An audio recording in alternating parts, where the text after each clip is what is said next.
When HOA President Karen Mitchell spotted the forbidden red flowers, she saw defiance. When disabled teenager Lily Thompson bent to water them, Karen saw opportunity. What started with a $200 fine would end with gunshots, blood on suburban pavement, and a community forced to confront the monster they'd created. Before watching full story, comment below from where you watching. Also like and subscribe for more stories. The sun hung low over Willow Creek, a quiet suburban neighborhood with neat lawns and white picket fences. It was the kind of place where people waved at each other and kids rode bikes until dusk. But beneath the surface, tension simmered like a pot about to boil over. At the heart of it all was Karen Mitchell, the HOA president, a woman known for her sharp tongue and obsession with rules that bordered on the fanatical. Karen, a wiry woman in her late 40s with a pinched face and a clipboard always in hand, patrolled the streets like a hawk circling its prey. No mailbox was too shiny, no hedge too tall, no paint color too subtle for her scrutiny. She'd slap fines on anyone who dared leave a trash can out past pickup day or plant flowers that didn't match the neighborhood's approved palette. Her house was a fortress of perfection, every blade of grass trimmed to regulation height, every window gleaming, every decorative element positioned with military precision. Most residents grumbled but complied, whispering their complaints in grocery store aisles and coffee shops. Nobody wanted trouble with Karen. She had a network of informants, elderly neighbors who watched from their windows, dog walkers who reported infractions, even some teenagers who earned pocket money by photographing violations. Her reign of terror had lasted 3 years, and in that time she'd driven out 2 families and countless renters who couldn't handle her constant harassment. Across the street from Karen's pristine 2-story home lived the Thompsons. General Robert Thompson, a retired Army officer, his wife Ellen, and their 19-year-old daughter Lily. The Thompsons were new to Willow Creek, having moved in 6 months ago after Robert's retirement from a distinguished military career. They'd chosen this neighborhood specifically for its quiet reputation and proximity to the Veterans Hospital where Lily was receiving physical therapy. Lily, a bright and kind-hearted girl with shoulder-length auburn hair and green eyes, was recovering from a devastating car accident that left her on crutches with a broken leg that required multiple surgeries. The accident had occurred just weeks before her high school graduation, crushing her dreams of joining the track team in college. Despite her injury and the chronic pain she endured, she always smiled, waving at neighbors from their porch and helping elderly Mrs. Peterson next door with her groceries. Ellen, a former nurse with gentle hands and infinite patience, had taken early retirement to care for Lily full-time. She spent her days driving to doctor appointments, researching physical therapy techniques, and trying to keep their home cheerful despite the challenges. The family had been through enough trauma. They just wanted peace. Robert, a broad-shouldered man with graying hair and a calm demeanor earned through years of military service, had hoped retirement would mean relaxation. Instead, he found himself constantly on edge, watching his daughter struggle with depression and pain while his wife sacrificed her own career. The last thing they needed was neighborhood drama. The trouble started on a crisp October morning when the autumn air carried the scent of burning leaves and pumpkin spice. Lily, hobbling on her crutches, was watering the flowers her mom had planted near the mailbox. The bright red geraniums were Ellen's pride, a splash of color that reminded her of her grandmother's garden back in Ohio. They were the first thing that had made Lily smile in weeks. Karen had been watching from her kitchen window, her coffee growing cold as she observed the Thompson property through binoculars. She'd already documented 17 potential violations since the family moved in, from a slightly overgrown hedge to a basketball hoop that was too visible from the street. But these flowers, these brazen red flowers, were the final straw. Karen stormed over, her heels clicking on the pavement like gunshots. She wore her usual uniform, a crisp white blouse, pressed khakis, and a blazer that made her look like she was heading to a board meeting rather than harassing a disabled teenager. "Those flowers are unapproved," Karen snapped, pointing at the geraniums like they were weapons of mass destruction. "They violate Section 3.2 of the HOA guidelines. Remove them by tomorrow or you'll get a fine." Lily, startled by the harsh tone, nearly dropped her watering can. Water splashed onto her crutches, making them slippery. "Oh, I'm sorry, Mrs. Mitchell. I didn't know. I'll tell my mom when she gets home from physical therapy." Karen's eyes narrowed to slits. "Don't play innocent with me, young lady. Your family thinks they're above the rules because of your father's fancy military title. Well, not in my neighborhood. I don't care if he's a general or a janitor, rules are rules." Lily's cheeks flushed red, matching the forbidden flowers. "I wasn't trying to break any rules. Mom just thought they were pretty, and after the accident Save it, Karen cut her off, scribbling furiously on her clipboard. You've got until noon tomorrow or it's a $200 fine. And next time, read the guidelines before you plant anything. She thrust a thick packet of papers at Lily, who juggled her crutches trying to catch them. The papers scattered across the wet grass, and Lily struggled to pick them up without falling. Karen watched with satisfaction, making no move to help. Maybe this will teach you to take community standards seriously, she said before turning and marching away, leaving Lily trembling and fighting back tears. That evening, Lily told her parents what happened while they ate dinner around their modest kitchen table.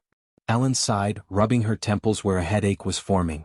I'll replant something else tomorrow. It's not worth fighting her. We have enough battles to fight. Robert, who'd been quietly eating his meatloaf, frowned deeply. This is ridiculous. Those flowers aren't hurting anyone. They're beautiful and they make you happy. I'll talk to her tomorrow. Dad, please don't, Lily said, her voice small. I don't want to make things worse. She already hates us. But Robert had dealt with bullies his entire military career, and he recognized the tactics. Sweetheart, we don't negotiate with tyrants. It only makes them stronger. Ellen reached across the table to squeeze his hand. Just be diplomatic. Please. But Karen wasn't one to back down from a fight. She'd been waiting for this confrontation since the Thompsons moved in, sensing in Robert's quiet confidence a challenge to her authority. The next morning, Robert knocked on her door, hoping to reason with her. He'd put on his best civilian clothes, a polo shirt and khakis, trying to look non-threatening. Karen answered after making him wait on the porch for 5 minutes, arms crossed defensively. She'd armed herself with a folder full of HOA regulations and a tape recorder just in case. Mr. Thompson, she said, her voice dripping with disdain, your family needs to respect the rules. Those flowers are a blight on our community's image. Property values could plummet because of your carelessness. They're flowers, Karen, Robert said, keeping his tone even despite his rising anger. My daughter's been through hell. She's on crutches, she's in pain, and those flowers are one of the few things that make her smile. Can't you show some compassion? Karen's lips curled into a sneer. You military types always think you're special. You think your service gives you the right to ignore civilian authority. Well, I've got news for you, rules apply to everyone. Get rid of them or I'll escalate this to the full board. Robert's jaw tightened, his hands clenching into fists at his sides. Every instinct told him to put this woman in her place, but he thought of Lily watching from the window. Fine. We'll handle it. You have until noon, Karen added, checking her watch theatrically. That's in 4 hours. And Mr. Thompson? This is just the beginning. I'll be watching your family very closely. Back home, Robert told Ellen and Lily they'd replace the flowers to avoid more trouble. Lily's eyes welled up with tears she'd been holding back all morning. I'm sorry, Dad. I didn't mean to cause this. Everything I touch turns into a problem. Robert pulled her into a fierce hug, feeling her thin shoulders shake. It's not your fault, sweetheart. Some people just love power too much. But we won't let her win. Chapter 2, The Escalation. The Thompsons replaced the geraniums with pale lavender blooms from Karen's approved list, a collection of bland, colorless flowers that looked like they belonged in a cemetery. But Karen's victory only emboldened her. She started nitpicking everything about their property with the dedication of a detective. A hairline crack in the driveway, a basketball hoop that was too visible from the street, even the way Lily's crutches leaned against the porch railing when she sat outside. Every week, a new fine or warning letter arrived in their mailbox, each one more petty than the last. Karen had discovered that harassment by paperwork was legal and effective. She cited violations for grass that was allegedly too long, though Robert measured it daily, for a newspaper that sat on the driveway for 3 hours instead of 2, and for window blinds that were supposedly the wrong shade of white. Lily tried to stay positive, but Karen's constant surveillance wore her down like water on stone. She stopped sitting on the porch, afraid of providing more ammunition for complaints. She'd peek through the curtains before leaving for physical therapy, checking to make sure Karen wasn't lurking outside. The girl who'd once waved at every neighbor now crept around her own home like a fugitive. Ellen noticed her daughter's spark fading and grew increasingly worried. She's not herself, Robert, she said one night as they watched Lily push food around her plate at dinner. This woman's making our lives miserable. Lily barely speaks anymore. Robert agreed, his own anger simmering just beneath the surface. The irony wasn't lost on him. He'd spent 30 years defending freedom and democracy, only to come home and find his family terrorized by a petty dictator with a clipboard. He decided to take action. He went to the next HOA meeting, held in the community center basement among folding chairs and fluorescent lights. The board consisted of 5 neighbors, all of whom seemed to shrink in their seats when Karen entered the room. She'd been president for 3 years, and in that time she'd consolidated power by making everyone afraid to oppose her. Robert stood during the public comment period, his military bearing evident despite his civilian clothes. "I'd like to address the board about harassment from the HOA president," he said, his voice calm but carrying the authority of someone accustomed to command. Karen's face flushed red. "Mr. Thompson, if you have a complaint about legitimate HOA business." "I'm not finished," Robert interrupted, his voice hardening. "My family has received 17 citations in 6 months, many for infractions that don't exist in the actual HOA guidelines. My disabled daughter is being targeted because of personal vendetta, not community standards." The board members shifted uncomfortably. Mrs. Chin, the secretary, wouldn't meet his eyes. Mr. Rodriguez, the treasurer, studied his hands. These were decent people, but they'd been cowed into submission by Karen's relentless intimidation. "General Thompson," said board member Jim Patterson, a meek man who Karen had once fined for having the wrong shade of mailbox, "we understand your concerns, but rules are rules. The president has the authority to enforce community standards." Karen smirked from her seat at the front, her satisfaction obvious. "Perhaps if your family had taken the time to read the guidelines before moving in, we wouldn't have these problems." Robert's military discipline was the only thing preventing him from losing his temper completely. "I've read every page of the HOA guidelines, and half of these citations are for violations that don't exist. This is personal harassment and it needs to stop." But the board, intimidated by Karen's presence and afraid of becoming her next targets, dismissed his concerns with bureaucratic doublespeak. The meeting ended with Robert's complaint being taken under advisement, which everyone knew meant nothing would change. Karen cornered him in the parking lot afterward, her mask of civility finally dropping. "You think you can waltz in here and challenge me? I've been protecting this neighborhood's values for 3 years. Your little family disrupts everything we've built." "You've built nothing but fear," Robert replied, his voice dangerously quiet. "And if you don't back off my daughter?" "You'll what?" Karen stepped closer, her voice rising. "You'll threaten me? I have witnesses, General. I could have you arrested for intimidation." Robert realized he was dealing with someone completely unhinged. "Stay away from my family," he said simply, then walked away, leaving Karen seething in the parking lot. The harassment only intensified after that.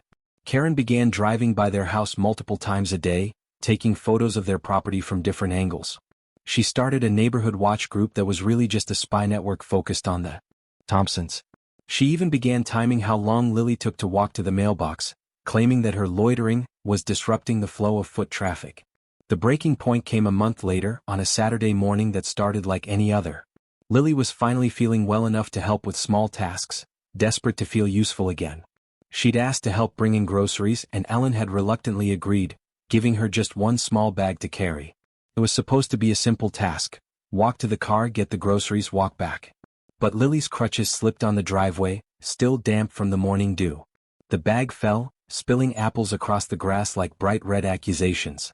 Karen, who'd been watching from her window with binoculars, stormed out before Lily could even attempt to clean up. She moved with the speed of a predator sensing weakness. "You're littering," she shouted, pointing at the scattered apples like they were evidence of a crime. "That's a violation of Section 7.3. I'm documenting this." Lily, flustered and embarrassed, tried to pick up the apples, but her crutches made it impossible. Every time she bent down, she lost her balance. "I'm trying, Mrs. Mitchell. It was an accident. I'll clean it up." "An accident?" Karen scoffed, pulling out her phone to take photos. "You people are a menace to this community. First the illegal flowers, now littering. I'm calling the police." Lily's heart raced, panic setting in. "Please, I'll clean it up. I just need a minute. My crutches." "I don't want to hear excuses." Karen was shouting now, her voice carrying across the neighborhood. "You're deliberately causing trouble." Karen pulled out her phone, dialing 911 with theatrical flair. "Yes, I need police at 1247 Maple Street. There's a disabled person causing a disturbance and littering on private property. She's being confrontational and refusing to comply with community standards." By the time Robert and Ellen rushed outside, having heard the commotion, a police car was pulling up. Karen waved Officer Daniels over, a young man who looked uncomfortable with the entire situation. "Officer, thank God you're here," Karen said, her voice suddenly sweet and reasonable. This girl deliberately threw garbage on my property and is now refusing to clean it up. She's been nothing but trouble since her family moved in. Officer Daniels, a decent man who'd dealt with Karen's calls before, looked at Lily with sympathy. She was clearly struggling, tears streaming down her face as she tried to gather the apples while balanced on crutches. "Miss, can you explain what happened?" he asked gently. Lily, her voice shaking, explained about the dropped groceries and her difficulty cleaning up. Robert stepped in, his voice firm but respectful. "Officer, this is a misunderstanding. My daughter has mobility issues. She's not causing trouble, she's trying to help with household tasks." Officer Daniels nodded, clearly seeing the situation for what it was. "Ma'am," he said to Karen, "this doesn't seem like a police matter. The young lady is obviously trying to clean up an accident. Maybe you could work this out with your neighbors?" Karen's face turned red with rage. "I'm the HOA president. I decide what's a problem in this neighborhood. These people think they can ignore community standards because of their military connections." The officer sighed, recognizing the signs of a chronic complainer. He wrote a quick incident report to satisfy Karen, then advised everyone to stay calm and work things out privately. As he drove away, he shook his head, knowing he'd probably be back soon. Karen wasn't done. She glared at Lily, who was still struggling with the apples. "This isn't over, little girl. You and your family will regret the day you move to my neighborhood." "Your neighborhood?" Robert stepped forward, his patience finally exhausted. "This is America, lady. You don't own the street." "We'll see about that," Karen said, her voice cold with promise. "We'll see about that." Chapter 3, The Poison Spreads. The next week, Karen's vendetta took on a new dimension. She posted a scathing letter on the neighborhood's online forum, a 2,000-word manifesto that read like a declaration of war. The post, titled "The Decline of Community Standards," accused the Thompsons of systematically undermining property values and showing blatant disrespect for community standards. But the most vicious part was her attack on Lily herself. Karen wrote, "Some residents seem to think that personal circumstances excuse them from following rules that apply to everyone else. The entitled attitude of certain family members who use their disability as an excuse for creating disturbances is exactly the kind of behavior that destroys neighborhood cohesion. We cannot allow sympathy to override our commitment to maintaining standards." The post sparked a neighborhood civil war. Karen's supporters, mostly older residents who'd been intimidated into submission, piled on with their own complaints. They criticized everything from the Thompsons' lawn maintenance to their excessive use of the mailbox. Some even suggested that military families were inherently disruptive to suburban life. But many neighbors were horrified by the attack on a disabled teenager. Mrs. Peterson, the elderly woman Lily helped with groceries, posted a furious response defending the family. "Lily Thompson is the sweetest girl in this neighborhood," she wrote. "She helps me with my groceries every week despite her own pain. Karen Mitchell should be ashamed of herself for attacking a child." The Hendersons, who lived 2 streets over, shared their own horror stories about Karen's harassment. "She fined us $500 for having the wrong shade of mailbox," they posted. "We had to repaint it 3 times before she approved the color. This isn't about community standards, it's about control." More stories emerged. The Johnsons revealed that Karen had tried to get their teenage son arrested for skateboarding on the sidewalk. The Garcias shared that she'd called child services on them for letting their kids play in the front yard past 7 p.m. Pattern after pattern of abuse and intimidation came to light. But Karen's most loyal supporters doubled down. They formed a Facebook group called Protecting Willow Creek Standards and began organizing. They started patrolling the neighborhood in pairs, documenting every real or imagined violation. They held secret meetings in Karen's living room, plotting ways to make the Thompsons' lives unbearable. The psychological warfare took its toll. Lily, already struggling with depression from her accident, stopped leaving the house altogether. She spent her days in her room, curtains drawn, staring at the ceiling. The vibrant, cheerful girl who'd once dreamed of running track in college had become a shadow of herself. Ellen found her daughter crying one evening, laptop open to the neighborhood forum. "Mom, why do they hate us so much?" Lily whispered. "I never did anything to them. I just want to get better and maybe go to college someday." Ellen's heart broke as she read the cruel comments. Someone had written, "Maybe if the crippled girl stayed inside where she belongs, we wouldn't have these problems." Another post suggested that the family should find a neighborhood more suitable to their needs. "They don't hate us, sweetheart," Ellen said, though her own anger was rising. They're afraid of a bully, so they're taking it out on us. But we won't let them win. Robert's patience was wearing dangerously thin. He'd dealt with enemy combatants, insurgents, and hostile foreign governments, but he'd never encountered anything as vicious as suburbanites turned against each other. This was his daughter, his little girl, being systematically destroyed by a woman who should have been protecting the community. He decided to take the nuclear option, filing a formal complaint with the HOA board, citing harassment and demanding Karen's removal from office.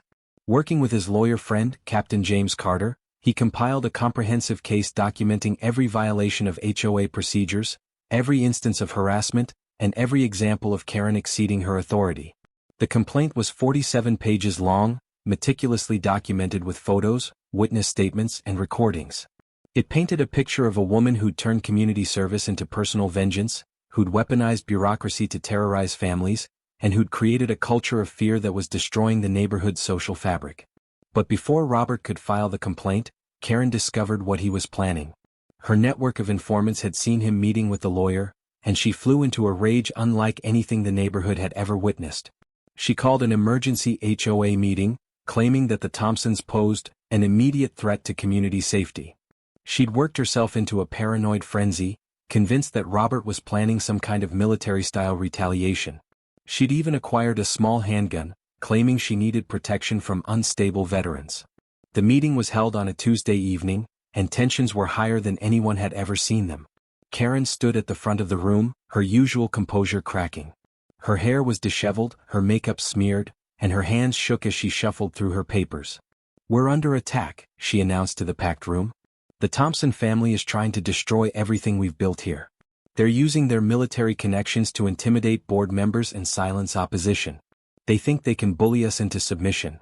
Robert stood up, his voice calm but deadly serious. "Karen, you've lost all perspective. You're attacking a disabled teenager and calling it community service. This needs to stop." "Sit down," Karen screamed, her voice breaking. "You don't get to tell me what to do. I've protected this neighborhood for 3 years. I've maintained our property values. I've kept out the undesirables." The room fell silent. Even Karen's supporters were disturbed by her obvious mental breakdown. Mrs. Chin, the secretary, quietly called for a motion to adjourn, but Karen wouldn't stop talking. "You people don't understand what's at stake," she continued, her voice rising to a shriek. "If we let them win, it's over. Every military family, every disabled person, every social service case will think they can move in here and ignore our rules. We'll become a ghetto." That's when several neighbors stood up and walked out, disgusted by what they were hearing. The meeting dissolved into chaos, with Karen screaming at anyone who tried to leave. Robert gathered his family and left, but he could hear Karen's voice echoing in the parking lot. "This isn't over. None of you understand what's at stake." Chapter 4: The Point of No Return. The days following the disastrous meeting saw Karen's mental state deteriorate rapidly. She'd installed security cameras around her house, convinced that the Thompsons were planning some kind of assault. She'd stopped sleeping, instead spending nights watching surveillance footage and taking notes on every movement in the neighborhood. Her harassment of the Thompsons became more aggressive and personal. She began following Ellen to the grocery store, taking photos of her in the parking lot. She called Lily's doctor's office, claiming to be a concerned neighbor and asking about the girl's medical condition. She even contacted the Veterans Hospital, trying to get information about Robert's military service. The breaking point came on a chilly November evening when the autumn air carried the scent of burning leaves and the promise of winter. Lily, determined to reclaim some normalcy in her life, decided to take a short walk to the mailbox. It was a simple goal, just make it to the curb and back without falling. Small victories were all she had left. She moved slowly, her crutches clicking against the pavement in a rhythm that had become as familiar as breathing. The physical therapy was helping, but progress was measured in inches, not miles. Still, she was determined to prove to herself that she could handle simple tasks. Karen, who'd been watching from her porch with binoculars, saw Lily's emergence as a provocation. In her paranoid mind, the girl was surveilling her house, gathering intelligence for her father's military assault. Karen grabbed something from inside her house, the small handgun she'd purchased for protection. She'd been carrying it for weeks, convinced that her life was in danger. The gun had become a security blanket, a symbol of her power when everything else seemed to be slipping away. She'd never fired it, but she'd practiced drawing it in her mirror, imagining scenarios where she'd need to defend herself. As Lily reached the mailbox, Karen stormed out, gun in hand. Her usual composure was completely gone. Her hair wild, her clothes disheveled, her eyes wide with paranoid fury. "You think you can spy on me?" she shouted, her voice cracking with hysteria. "I know what you're doing. I know your father sent you to watch me." Lily froze, her eyes wide with terror. The gun in Karen's hand seemed impossibly large, impossibly real. "Mrs. Mitchell, please, I'm just getting the mail. I'm not doing anything wrong. Don't lie to me." Karen screamed, the gun shaking in her hands. "You're all plotting against me. The whole neighborhood is in on it. But I won't let you destroy what I've built." Robert and Ellen, hearing the commotion, ran outside.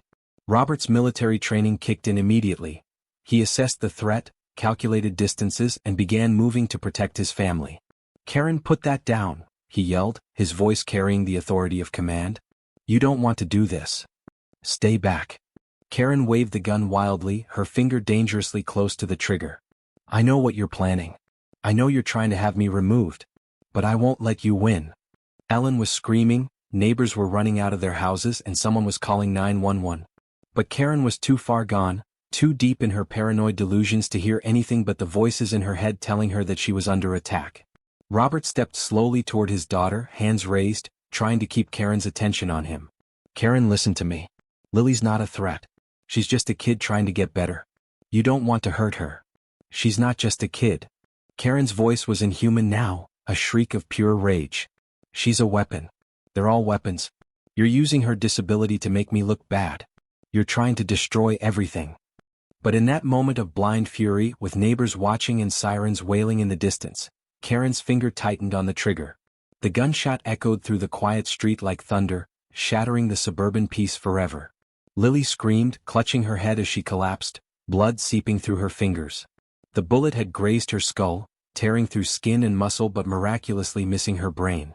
Ellen wailed, dropping to her daughter's side, her nurse's training taking over even as her heart broke. Robert lunged at Karen, his military reflexes taking control. He knocked the gun from her hand and pinned her to the ground, his face a mask of controlled fury. "Call 911, he shouted to a neighbor who'd run out. "Now." Karen, suddenly realizing what she'd done, went completely pale. The paranoid rage drained out of her, replaced by a different kind of madness, the recognition that she'd crossed a line she could never uncross. I didn't mean to," she stammered, her voice now small and childlike. "It was an accident. She was threatening me. I was defending myself. But it was too late." Lily lay motionless on the cold pavement, her crutches sprawled beside her like broken wings. The neighborhood, once so peaceful and orderly, was now a scene of chaos and blood. Karen Mitchell, the woman who'd claimed to protect community standards, had become the very thing she'd always said she was fighting against. Chapter 5. The Reckoning. The aftermath was swift and merciless. Paramedics rushed Lily to the hospital, where doctors fought to save her life. The bullet had grazed her skull, causing a severe concussion, significant blood loss, and trauma that would leave physical and emotional scars for life. But miraculously, it hadn't penetrated her brain. She was alive, though barely. Ellen stayed by her daughter's side, holding her hand and whispering prayers, while Robert paced the waiting room like a caged animal. His face was a mask of controlled fury, his hands clenched into fists.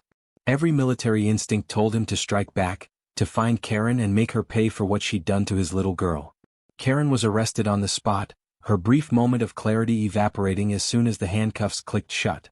At the police station, she sobbed hysterically, alternating between claiming it was an accident and insisting she'd been defending herself from a military assault.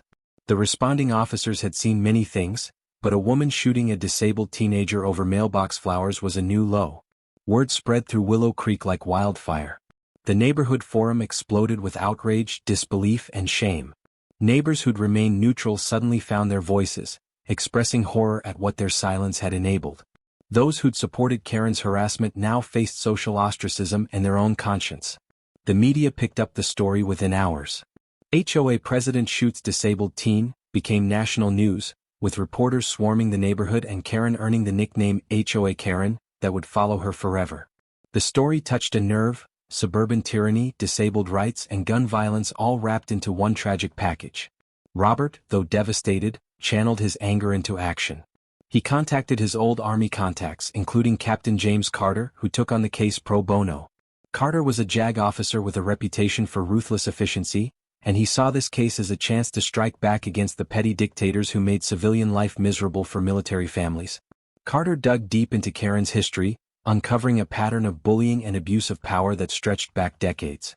She'd been forced to resign from previous HOA positions in other states, always leaving behind a trail of harassment complaints and legal threats. She'd used her authority to target minorities, elderly residents, and anyone she perceived as different or vulnerable. The case Carter built was comprehensive and damning. He documented every instance of harassment, every exceeded authority, every violation of the HOA's own rules. He showed how Karen had weaponized bureaucracy to terrorize families, how she'd created a culture of fear that had poisoned the entire community. But more importantly, he prepared to argue that the shooting wasn't a momentary lapse in judgment, it was the inevitable result of a pattern of escalating harassment and abuse. Karen hadn't just shot Lily, she'd been systematically destroying the girl's mental health for months, driving her to the breaking point before literally shooting her down. Meanwhile, Lily fought for her life in the ICU. Her condition stabilized after 2 days, but the trauma had left her changed. She woke up confused and terrified, her voice weak and shaky. "Mom, why did she do this?" she asked, tears streaming down her face. "I never hurt her. I just wanted to get the mail." Ellen, choking back her own sobs, brushed Lily's hair from her bandaged forehead. "I don't know, sweetheart. Some people are just broken inside. But we're here. You're safe now." But Lily wasn't safe, not really. The physical wounds would heal, but the psychological damage would take years to repair. She developed PTSD from the shooting, jumping at every unexpected sound, having nightmares about guns and blood. The girl who'd once dreamed of running track now couldn't even walk to the mailbox without panic attacks. Chapter 6: Justice and Revenge. The trial was a media sensation that lasted 3 months. News outlets dubbed it the HOA trial of the century, and the story of a power-hungry woman shooting a disabled teenager became a symbol of everything wrong with suburban America. Protesters gathered outside the courthouse daily, holding signs that read "Justice for Lily" and "End HOA Tyranny." Robert and Ellen shielded Lily from the media circus as much as possible, but the trial required her testimony. She was still weak, still recovering from her injuries, but she was determined to face her attacker in court. Karen's defense team tried everything. They claimed she was mentally ill, driven to a breakdown by stress and paranoia. They suggested that Robert's military background had somehow intimidated her into feeling threatened. They even tried to argue that Lily's presence in the neighborhood had been inherently disruptive to community peace. But Carter dismantled their arguments with precision and ruthlessness. He presented evidence of Karen's calculated harassment: the fines, the letters, the forum posts, the surveillance. He brought in neighbors who testified about her reign of terror, painting a picture of a woman who'd systematically abused her power for years. The prosecution's case was overwhelming. They had witnesses, security footage, and Karen's own words documenting her escalating harassment. They showed how she targeted Lily specifically because of her disability, how she'd used bureaucratic weapons to wage psychological warfare against a vulnerable teenager. The most powerful moment came when Lily took the stand. Still weak, with a visible scar on her forehead where the bullet had grazed her, she spoke softly but clearly. Her voice carried the weight of months of suffering, but also a strength that hadn't been there before. "I never wanted trouble," she said, her words carrying clearly through the silent courtroom. "I just wanted to feel normal again after my accident. I wanted to help my mom with simple things like watering flowers. But Mrs. Mitchell made me feel like I didn't belong in my own home. She made me afraid to leave my room." The courtroom was completely silent, jurors wiping tears from their eyes. Even the judge, a stern woman who'd seen every kind of crime, looked visibly shaken. Karen sat at the defense table, staring at her hands, unable to meet Lily's eyes. "She didn't just shoot me that night," Lily continued, her voice growing stronger. "She'd been shooting at my spirit for months. Every fine, every complaint, every cruel word was like a bullet. She wanted to break me and she almost succeeded. But I'm still here." The defense attorney tried to object, but the judge overruled him. This wasn't just testimony, it was a victim impact statement that cut to the heart of what Karen had really done. "I may never run again," Lily said, touching the scar on her forehead. "I may never feel completely safe in my own neighborhood. But I want other kids like me to know that bullies don't get to win. Not anymore." When Lily finished testifying, there wasn't a dry eye in the courtroom. Even some of Karen's former supporters, who'd attended hoping to see her vindicated, looked ashamed and disgusted. The verdict came after only 4 hours of deliberation: guilty on all counts. Attempted murder in the first degree, aggravated assault with a deadly weapon, and a hate crime enhancement for targeting Lily because of her disability. The jury had also found that the shooting was premeditated, not a crime of passion, but the inevitable result of a calculated campaign of harassment. Karen was sentenced to 25 years in prison, with no possibility of parole for at least 15 years. As the bailiff led her away in shackles, she finally looked at the Thompson family. "I'm sorry," she mouthed, but the words rang hollow. The damage was done, the lives destroyed. But Robert wasn't satisfied with just criminal justice. He wanted to ensure that Karen could never hurt anyone again, and that the Thompsons would be compensated for the hell they'd endured. Working with Carter, he filed a massive civil lawsuit against Karen, seeking damages for medical bills, therapy costs, pain and suffering, and punitive damages. The civil trial was even more devastating for Karen. Without the protections of criminal court, Carter was able to present evidence that had been excluded before. He showed the jury Karen's financial records, revealing that she'd spent thousands of dollars on surveillance equipment to spy on neighbors.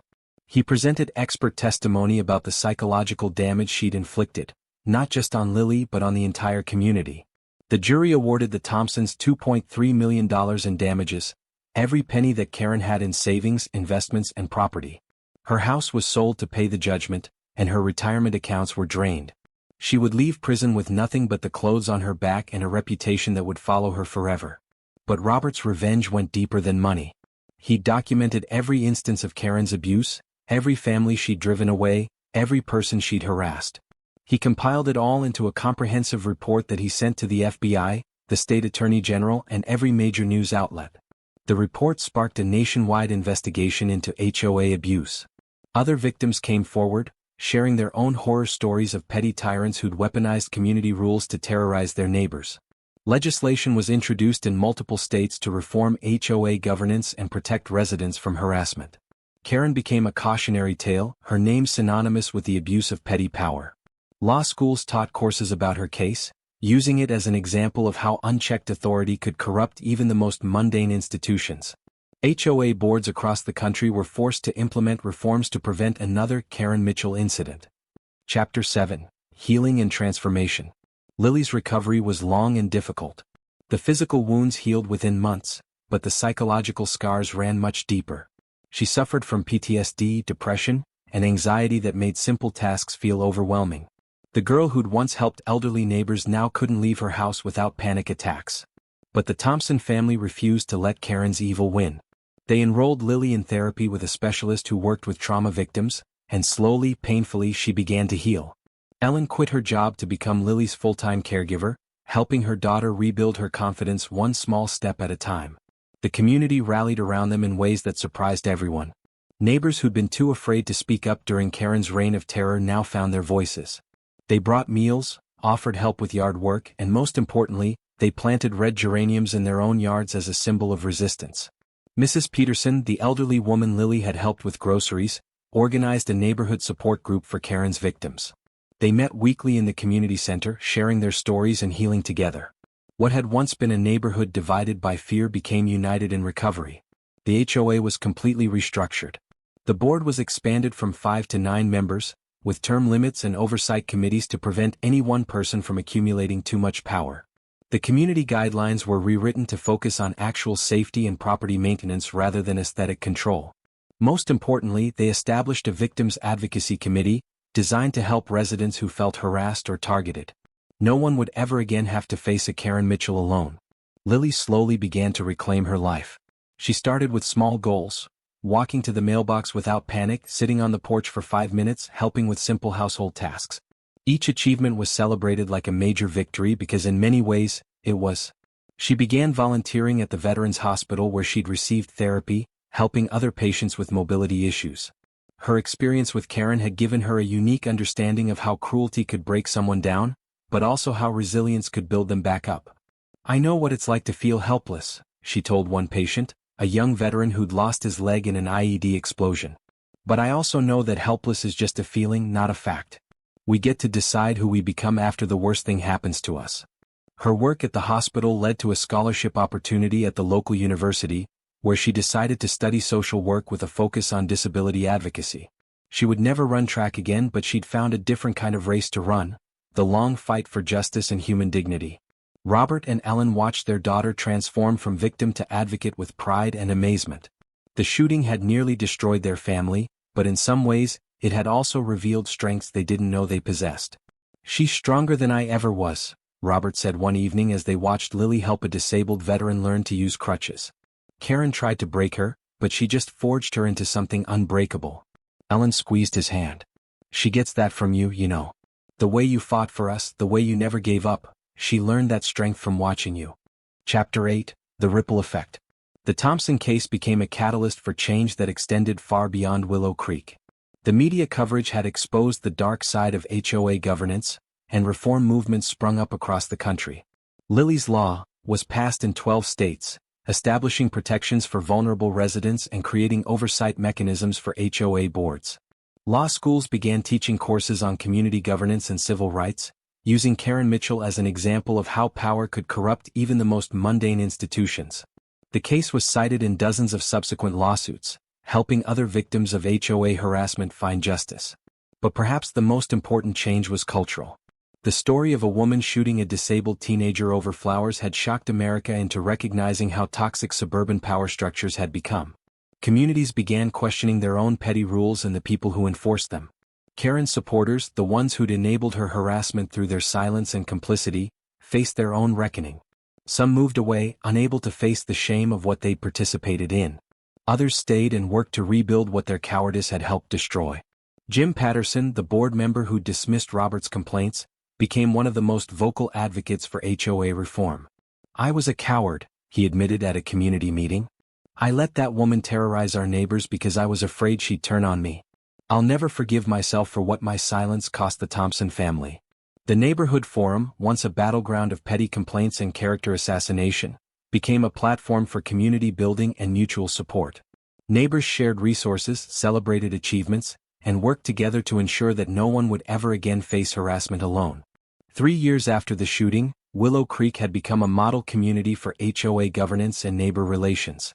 Delegations visited from other neighborhoods, studying how they'd transformed fear into cooperation, division into unity. But the most powerful symbol of that transformation was the red geranium garden that now surrounded the community center. Hundreds of the forbidden flowers bloomed in defiance of Karen's old rules, tended by volunteers who included many of her former victims. A small plaque near the garden read, "In memory of innocence lost and strength found. May we never forget that the price of freedom is eternal vigilance against those who would abuse their power over others." Epilogue, 5 years later. Lily Thompson graduated from university with honors, her thesis on disability rights and community advocacy earning recognition from scholars across the country. She'd overcome her PTSD through years of therapy and determination, though she still carried the physical and emotional scars of that November night. She accepted a job with a nonprofit organization that worked to reform HOA governance and protect vulnerable residents from harassment. Her first case involved a family being terrorized by their HOA president for having an autistic child who sometimes made noise while playing. "I know what you're going through," she told the mother during their first meeting. "I know how helpless it feels when someone with power decides to make your life hell. But you're not helpless. We're going to fight this together." Robert had written a book about the experience titled, "The War at Home: How Suburban Tyranny Almost Destroyed My Family." All proceeds went to organizations supporting disabled veterans and HOA reform. The book became a bestseller, sparking conversations about community governance and civil rights. Ellen returned to nursing, specializing in trauma recovery. She'd learned firsthand how violence could shatter a family, but also how love and determination could piece it back together. Her experience caring for Lily had given her insights that helped countless other patients. Karen Mitchell was denied parole after serving 5 years. The parole board cited her complete lack of remorse and her continued insistence that she'd been the victim of a conspiracy. She would spend at least another 10 years in prison, where she'd become a cautionary tale told by other inmates about the price of unchecked hatred. But her legacy lived on in the laws that bore Lily's name, in the communities that had reformed their governance structures, and in the countless victims who'd found the courage to speak up because one disabled teenager had refused to be silenced. On the 5th anniversary of the shooting, the community held a ceremony in the geranium garden. Lily spoke to the crowd, her voice strong and clear, her scar barely visible under her graduation cap. 5 years ago, someone tried to kill me because she couldn't control me, she said. She wanted to silence me, to make me disappear, to prove that people like me don't belong in communities like this. But she failed. We're all still here and we're stronger than ever. She paused, looking out over the faces of neighbors who'd become family, former enemies who'd become allies, and strangers who'd become friends. Karen Mitchell thought power came from fear, from making people smaller so she could feel bigger.